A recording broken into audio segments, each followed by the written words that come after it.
Ladies and gentlemen, boys and girls, welcome to the Lausitzring for qualifying one, round one of the 2022 DTM Trophy season. It's season 3 in its lifespan, and oh boy, what a grid we have for you this year. It's a glorious day here in Germany. Oh, it is very hot indeed, but the track itself had a lot of rain last night, so it's like a brand new, fresh circuit. Lots of, indeed, trials and tribulations for these drivers to indeed figure out as we look upon the trophy cars going around the circuit. Already started here, 19 minutes left on the clock, and we have got 20 cars taking part. I hope I find you well. Get yourselves involved in the YouTube chat if you are watching on YouTube. If you are indeed watching on television around the world, you can tweet me at @ActrollVision or even send me a message on Instagram. If you have any questions, I will try and answer them during this broadcast.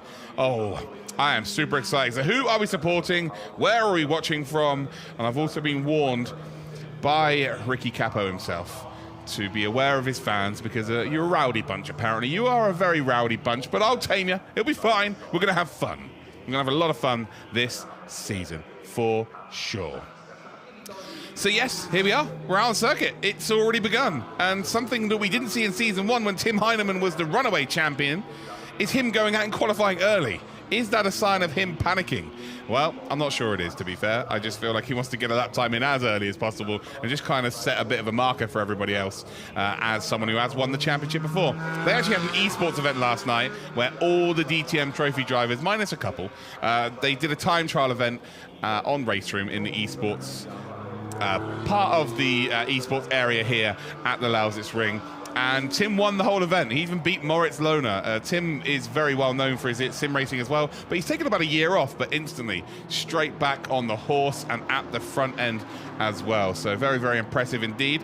Also something to note, these teams or these drivers have 3 sets of tyres per weekend. So effectively they would have used 1 set of tyres yesterday. Today, they will more than likely use 1 set for qualifying and then that same set for the race. If you want to get really fruity, you may use a fresh set for qualifying 1 and a fresh set for race 1, and then use a scrub set tomorrow and a scrub set for race 2. So yeah, these drivers can indeed get fruity if they feel like they've got a real good chance of winning, let's say, race number 1. Ultimately, if you win a race, you then get ballast, so it might be an idea to then be on older tyres anyway, because you're not necessarily going to get the best performance. Also, there are points on offer in qualifying. So if you get P1, you get 3 points. If you get P2, you get 2 points, and if you get P3, you get that 1 solitary point. Oh, there we go. Wow. Luke Page, rowdy? Probably fair, to be honest. Let's go, Ricky. Yeah, he was like, they'll try and catch you out. They'll try and be funny. I'm like, okay, they have to get up pretty early to catch me out. But we'll see. We'll have a bit of fun, Luke, won't we? We'll have a bit of fun. Watching my first DTM race here in America, 5 a.m. Wow, feel, that is, well, it's hit me in the feels. Fair play. Thank you. Sam Walker supporting Gregor. Nice. Love to see it. No, not this season, Lorenzo. Bruno, our dog, is watching. Nice, Tony. Nice. Papadopoulos, then, is about to put the first representative time in. Tim Heinemann, purple through sector 1. But the fact he's not purple through sector number 2 means there's someone out there going very fast indeed. Across the line then, first time will be produced is P1, of course, at 1:44.034. I think we're going to see a low 41 this morning. I'll be very surprised if we do not. A 44.492 as a banker time there for Tim Heinemann, of course, the most winningest driver in the DTM Trophy history. So he has indeed got himself, how many race wins? 7 race wins. He's done 18 races in total, and he's got 7 pole positions as well. Of course, season number 1, he was P1, and he had 275 points. Last season, he only raced a couple of races because, politics. He got P10 with 60 points. But in terms of total points scored in the DTM Trophy, Tim Heinemann is second overall on that list. He's got 335, whereas Ben Green has 367. Lucas Mauron's third, Will Tregerfer is in fourth. So in terms of drivers racing this season, you've got to go all the way down to Thea Uverhaus, who is on 119. So Tim Heinemann with a massive chance this season to become the most points ever scored in the championship, most wins he already has, most poles he already has. He has the most podiums. Like, yeah, he is an absolute monster when it comes to the DTM Trophy. Can he become a 2-time champion, though? That is the big question on everybody's lips. No real representative time has been posted as of yet. 15 minutes still to go. Plenty of time indeed. Evo, yes, Overhaus, the youngest ever winner in the DTM Trophy last season. A very, very accomplished driver. Unfortunately, had a few issues with the car yesterday. They were 1.7 seconds off the pace, which everybody on the grid was expecting Fiat Overhaus to be one of the very fastest out there. I feel like we all are. We know exactly what he's capable of. He won at Hockenheimring last season. The guy is going to be a potential world champion for me in the world of motorsport. He has got massive bags of potential and bags of talent. But yeah, there was an issue with the car and they didn't really know what it was. Hopefully this morning they would have figured that out. But ultimately, I have not spoken to him this morning, so I don't know. As Tim Heinemann loves a trip to the gravel, is off out there once again, just to let everyone know that yes, it is indeed slower out there. He is now in the pits. As he's realised, yeah, probably best we go and make sure that we've got all of the kitty litter out of indeed the car.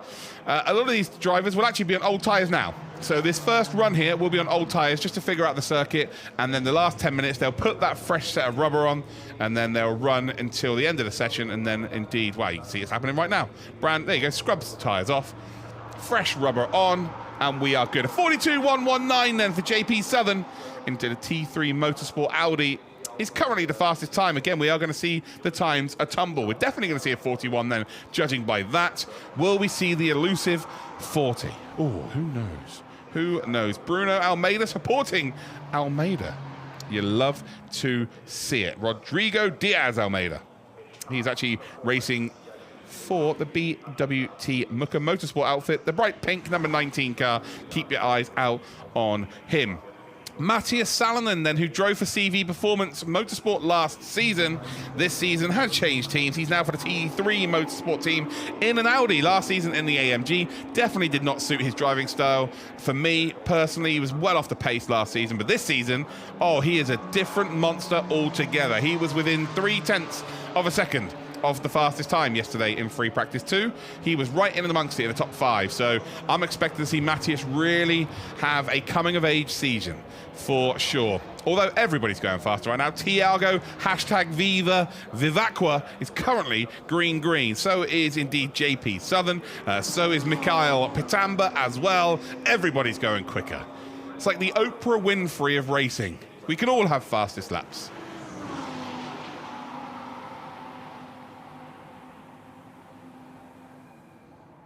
Sam Bird, how you doing? Welcome back. Good to see you. Good to see some familiar names here as well. Again, let me know where you're watching from around the world. Nearly 1,000 people watching a qualifying session. Oh, we love it. We absolutely love it. As Papadopoulos just went up into P3. He's not anymore. Pitamba's up to P3, and then Vivacqua takes P1. There is a lot of Brazilian fans out there supporting Tiago this weekend, and he has absolutely thrown the cat amongst the pigeons. A 41.274 for the Haida Motorsport driver, heading towards the halfway point of the session. Matthias Salonen does go up to P4. Again, I'm sure he will be expecting a little bit more. JP Southern already up on his previous best time. So is Vivacqua as well. And we've got Pitamba also up on their previous best here. The times are going to tumble. They are absolutely going to tumble. Sam, yes and no. I think we'll find out a little bit more about them as the season progresses, but apparently they're pretty good. But around here, it's all about straight line speed. You've got that run from the final corner all the way down to turn 2, which is pretty much flat out, apart from you've got to just get on the brakes ever so slightly through the cambered oval left-hander at turn 1. So, yeah, I'm not too sure you're going to find too much out about which car's the fastest in terms of a championship run. But apparently the Audis are the ones to beat here, which they've always been in the DTM Trophy, right? We've always seen in a straight line, the Audis are the quickest cars. When we get to a more technical circuit, that's when the other cars tend to come into fruition. I've got a funny feeling here that the AMGs are actually going to be really good this season over the course of the season. Who knows? This is the first qualifying session. I guess we'll all figure it all out together, right? We will all figure it out together. So Ricky Capo's your brother, Tony. Nice. It's a lovely chap, actually. I had a nice chat with him yesterday. Very nice, very good sense of humour. If he wasn't driving this weekend, I think I would enjoy a nice beer with him. We just saw there Lewis Henkefend, just in the foreground. He's in the sort of multicoloured BMW. He was actually the BMW M2 champion from last season. Now he's got his chance in the DTM Trophy. He was such a dominant champion as well. Matthias Salonen, as Regal went up to P4 momentarily, Salonen then chucks his number 66 T3 Motorsport car up in there as well. So we are just having a nice little slow-mo shot here of the number 31. That is Thiago Vivacqua, the quickest out there as it stands for Hyder Motorsport.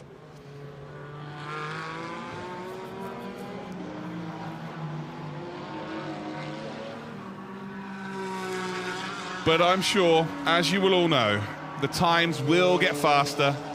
We will see a 40. I'm not sure we're going to see a 39. Maybe across this weekend we will. But we will see a 40 for sure. Theo Uverhaus. Oh, I would say he's not quite found the speed yet, but that's his first real time of the weekend. 1.6 seconds off the pace. That will close up. I think they may have figured out the issues here, which would be a very welcome sight to see. So as it stands, then Hyder Motorsport have got 2 cars then in the top 4, as have T3 Motorsport. So this season, we have a team championship as well. So just to explain the team championship, if you have more than 2 drivers, only your top 2 drivers will count in terms of the standings. So we have an individual championship and a team championship. So I'll try and explain that as the season progresses. But then again, you guys will have more of an idea than I do most of the time. We figured that out last year, didn't we? That you people at home know more about this than me. So we're working out together. We're a team this season. We're going to be a team. There's Regal in the Speed Monkeys car. 1.2 seconds off the pace. Again, we're going to see these times really close up. Over the next 8 minutes, things are going to get spicy. Spicy. Very spicy. Sam Walker supporting Gregor as well. Nice. Vira Flail, you're going to be here tomorrow, are you? Nice. Well, I'll be wearing a bright pink shirt, so if you see me, come and say hello. I'll be the only person, I figured this out last time at the Lausitzring last year, that I will be, there's a little bit of shenanigans going on here. JP Southern and Thiago Vivacqua. Got to be careful there. They may be both driving Audis, but they're not in the same team. And they're actually both battling for pole position as it stands. So already a spicy little storyline there. Vivacqua is actually now purple in the first sector. Wow, the Brazilian, I think, has been sandbagging this weekend because he looked like he was going to be quick for sure, but not this quick. This is ridiculous. But yeah, if anyone is going to be at the Lausitzring tomorrow or today, you should definitely look out for me. I'm in a blue shirt today, but tomorrow you'll see me in a pink shirt. No one else will be wearing it. I realized in Germany people don't wear pink shirts unless your name's Kai. Shout out to Kai. So yeah, if you see a big pink shirt, big guy, yeah, come and say hello.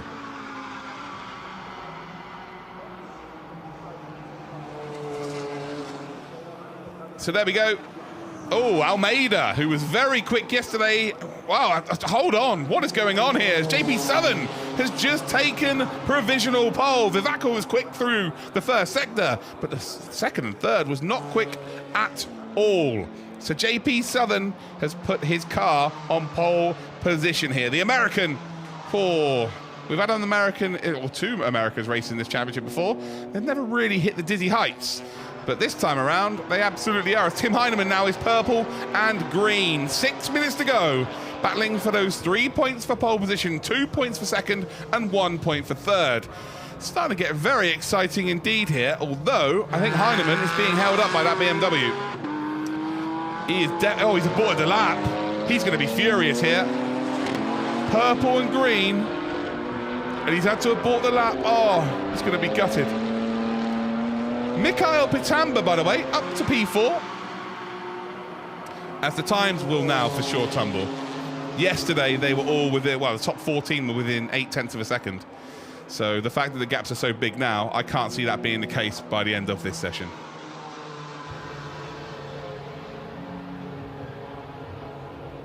Unfortunately, Peter, I will not be. I will not be. Not as it stands.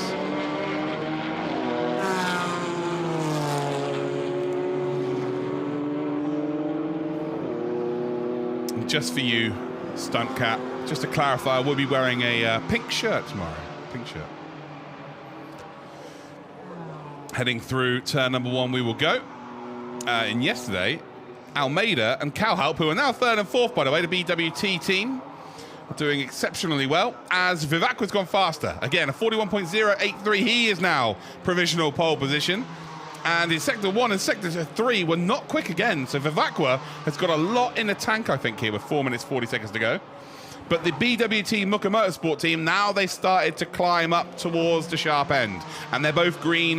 Heinemann is purple. P13 as it stands, Tim Heinemann is purple. This could be an exceptional time from our inaugural DTM Trophy champion from 2020. Around the final couple of corners we go. And was it the correct decision to back out there? As Hanke goes up to P9 there. 3 personal best sectors as well. As Capo is P5. Across the line then for Tim Heinemann. Is it pole? Is it provisional pole? It's green in the 3rd sector. Oh, it is! It's pole. It's by 0.8 of a second. Some mammoth time there at 140.314. And Tim Heinemann, ladies and gentlemen, is back. 7 race wins so far in the DTM Trophy in the history of it.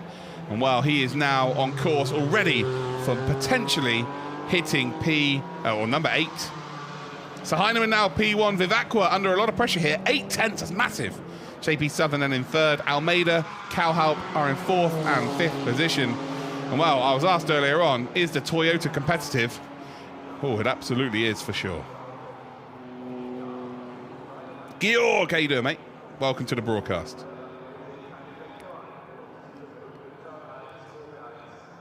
That is an incredible lap time. So I had a nice chat with Tim yesterday. I think that this season is the most chilled out Tim Heinemann I have ever had the pleasure of talking to. He is in a very good spot. Mentally, physically looks great as well. He is in a very, very good spot, is Tim Heinemann. Vivacqua into the pits here. A lot of drivers into the pits here. I wonder if that might be session over for them. Or are they going to be quick enough to get that car back out? Maybe try and change some tyre pressures. They've got, what, 1 minute? You need about 2 minutes, realistically, to get around a circuit, because you're ultimately going to have to get out of the way of a couple of drivers if they're on a quick lap. So if you are not back out of the pits now, you are done. Heinemann will be done. He's still on a lap time here, so he'll come back into the pits and his session is over. But for my money here, Tim Heinemann, I don't think he's going to get beaten. Salalen's going faster. Calhalp's going faster as well. They're both green in their sectors. You can see the lines next to their name on the left-hand side of your screens, ladies and gentlemen. Again, if the line is green, it's their personal best sector. The lap is split up to 3 of them. If it's purple, well, oh baby, you want some purple. That means that it is the best time out of everybody possible. If it's grey, you don't have to be worried about grey. Don't worry about that. As Calhalp is up to P4. So it's up to P4. We'll get 1 more attempt here as well. Potentially 2, in all fairness, as well. And Fulgencio then moves up into 10th position. Of course, he was our P3 in the junior category in our first ever season in 2020. He did a guest drive last season once, and he's back for a full season here this season. We're on board with him right now, and at number 12 in the media marked livery as well. And for me, his session is over as well. He's going pretty slowly here. This is a coming in lap. Salonen, where is he on circuit right now? Where is Salonen? Is he coming around the final corner now? Number 66, trying to... Oh, no, 66 is in the pits. So that's an aborted lap then. That's a very strange decision there from Salonen, considering he was green. 50 seconds to go. And yes, there are a few cars out on the circuit here, but I'm not sure many of them are going to be able to get onto another lap.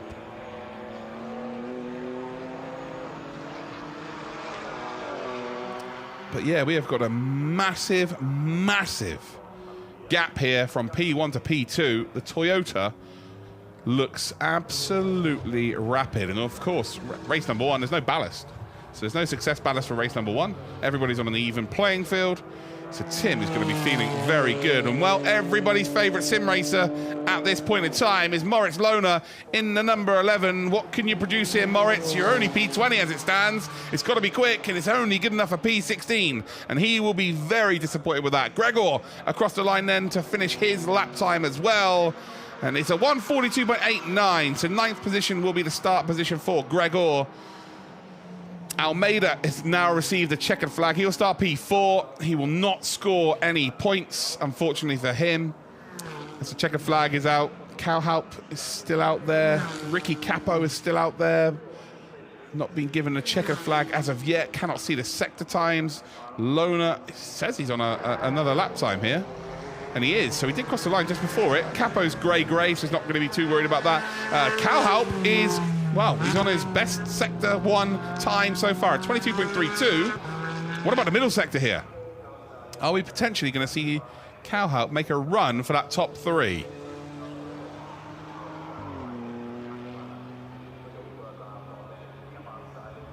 So Cowhalp now running up towards the minute mark here, number 18. Coming through. Well, just exited that sweeping right-hander. And it's green in the middle sector here. And I think that there's only one driver that can realistically put any pressure on that top 3, and that is Eduard Cowhalp in the 18 for BWT Muka Motorsport. Currently P6. So out there as well, Gregor's not really, no, he's not a quick time at all. Morris Lona, he's got a very quick middle sector, but still not any quicker than the AMG that's just in behind him. Across the line we will go. It should be an improvement again. Needs to be, really. P16 for him as it stands. Across the line we will go. Morris Lona into a top 10. He'll be very happy with that, considering where he was before. And Cowhalp across the line is P4. There we go. Not going to be enough for any points, but P4 for the BWT Muka Motorsport driver. Wow. Very interesting qualifying session. Alexander Dorniden, what a guy. Welcome to the broadcast, hope you're well. And there is the session, it is done and dusted. The first points of the season are indeed handed out. Tim Heinemann, wow, what a blast from the past.